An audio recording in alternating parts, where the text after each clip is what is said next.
Mahaba po yung debate nung unang meeting, no?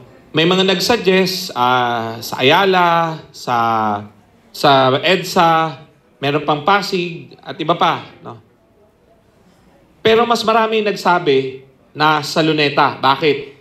Pag linggo kasi, ang mga pamilya, saan ba nagpupunta talaga pag linggo? Yung wala namang pambili ng mamahaling pagkain sa mall, ang pasyalan natin talaga Luneta eh. So, pampamilya. Tapos maaga pa lang, may nagja-jogging, may tumatakbo, may mga nagpipiknik na. So, mas accessible sa masa talaga sa mga kababayan natin ito.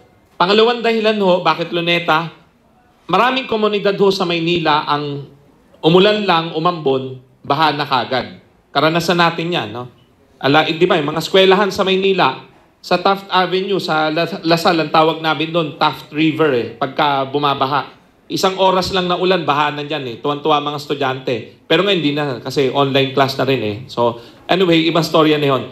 So, bumabaha sa Maynila, no? So, kaya talagang symbolical din yun na ito yung accessible sa taong bayan na binabaha at literal na binabaha rin. So, at isa pa, literal yung sinasabi kanina at figurative eh. All roads lead to Luneta. Ang kilometer zero ay doon eh. So, literal na lahat ng kalsada natin papunta ng Luneta. So, simbolo rin yan na gusto nating baguhin ang Pilipinas. Gusto natin ng bagong bayan. The old name of Luneta, di ba? Gusto natin ng bagong bayan, bagong Pilipinas.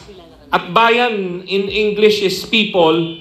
Gusto rin nating mabago ang tayo mismo. Dati wala tayong pakialam. Gusto natin ngayon, nakikialam na tayo para may mangyari. So, yun po kung bakit Luneta.